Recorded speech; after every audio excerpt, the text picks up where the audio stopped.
My Project. Selamat menyaksikan. Selamat pagi anak-anak. Pagi Bu Guru. Hari ini pelajaran PKN kali ini silakan angkat juga gambar 13. Hari ini kita akan belajar tentang pelanggaran hak asasi manusia.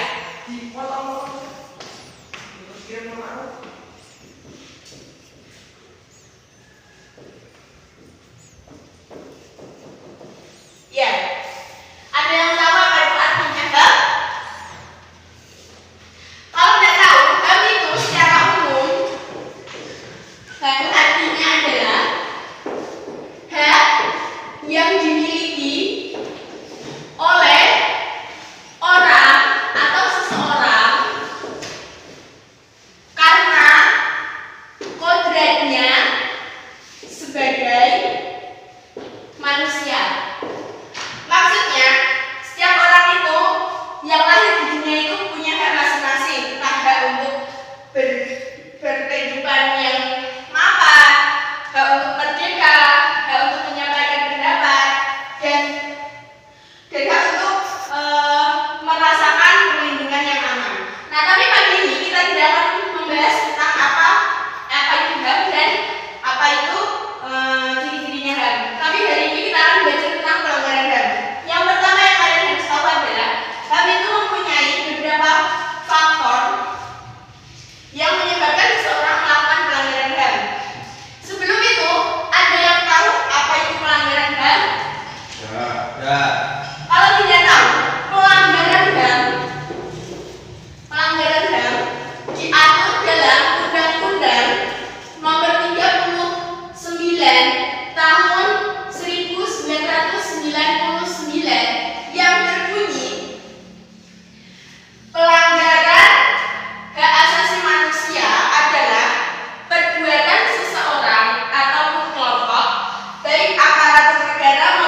kejahatan apartheid. Nah, itu termasuk kejahatan kemanusiaan. Nah, yang ketiga adalah kejahatan perang. Kejahatan perang itu maksudnya adalah kejahatan yang dilakukan oleh orang yang sedang berperang.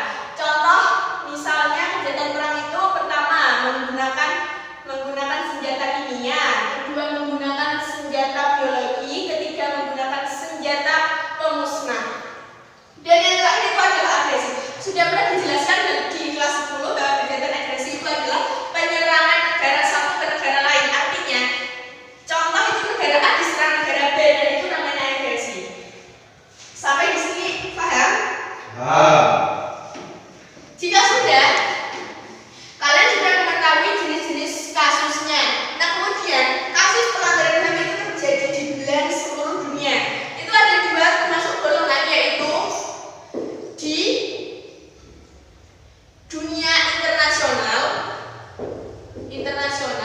dan yang kedua itu di Indonesia.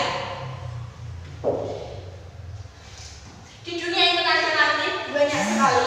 Contohnya, yang pertama salah satunya itu adalah penjajahan yang pernah dilakukan Belanda dan Jepang terhadap rakyat Indonesia. Kenapa dikatakan pelanggaran hak asasi manusia? Karena Jepang telah melakukan kerja di tanah paksa kepada Indonesia, dan sedangkan Belanda itu mengambil dan menyuruh warga Indonesia untuk menjual seluruh harga buminya kepada Belanda dengan harga yang sangat di bawah pasaran. Yang kedua adalah penindasan kaum kulit hitam di Afrika pada saat berlaku masa apartheid. Yang ketiga adalah pembantaian suku Kurdi dan suku Bustanis. Ini termasuk pelanggaran di dunia internasional. Sebenarnya masih banyak sekali pelanggaran di dunia internasional ini macamnya. Saya hanya bisa menyebutkan beberapa saja. Kemudian pelanggaran HAM yang terjadi di Indonesia. Jangan dipikir di Indonesia tidak ada pelanggaran hak asasi manusia. Di Indonesia dengan sengaja atau tidak kalian pernah melakukan pelanggaran hak asasi manusia di Indonesia. Contohnya yang pertama adalah kasus Tanjung Priok. Kasus Tanjung Priok ini terjadi pada tanggal 12 September 1984 di Tanjung Priok, Jakarta. Dan yang kedua adalah kasusnya Marsina. Ada yang tahu Marsina? Ya. Marsina itu adalah seorang pekerja pabrik pada zaman masa Orde Baru yang dinyatakan hilang selama 3 hari, kemudian ditemukan meninggal pada tanggal 8 Mei 1993. Yang ketiga adalah kasus tragedi Trisakti. Trisakti ini terjadi pada tanggal 18 Mei 1994. Kenapa? Karena mahasiswa melakukan penembakan untuk menuntut Presiden Soeharto untuk turun jabatannya. Nah, sampai di pelanggaran hak asasi manusia di internasional dan di Indonesia, paham sampai sini? Nah, kalau paham, di Indonesia itu ada banyak ternyata. Nggak hanya di kota-kota besar ataupun di kota-kota maju saja. Di lingkungan kita sendiri itu juga ada. Salah satunya pelanggaran di lingkungan sekitar kita itu ada 3 macam. Yang pertama di lingkungan keluarga, yang kedua di lingkungan sekolah, yang ketiga di lingkungan masyarakat. Nah, di lingkungan keluarga ini juga sering terjadi pelanggaran hak asasi manusia. Kalian pasti tidak menyadari bahwa ternyata di keluarga ternyata ada pelanggaran hak asasi manusia. Contoh yang pertama, pelanggaran hak asasi manusia itu orang tua yang terlalu memaksakan anaknya. Misalnya anaknya harus sekolah di sini, anaknya harus bekerja di sini, anaknya harus mencapai target ini, terlalu memaksakan. Itu juga termasuk pelanggaran hak asasi manusia. Karena kenapa? Karena setiap anak itu punya hak dan kewajibannya masing-masing untuk menentukan pilihan hidupnya. Kemudian yang kedua, seorang anak yang menganiaya, membantah, membangkang, dan bahkan membunuh ayah dan ibunya, bahkan anggota keluarga yang lainnya, itu termasuk salah satu pelanggaran HAM. Yang terakhir atau yang ketiga yaitu adalah majikan yang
cakupan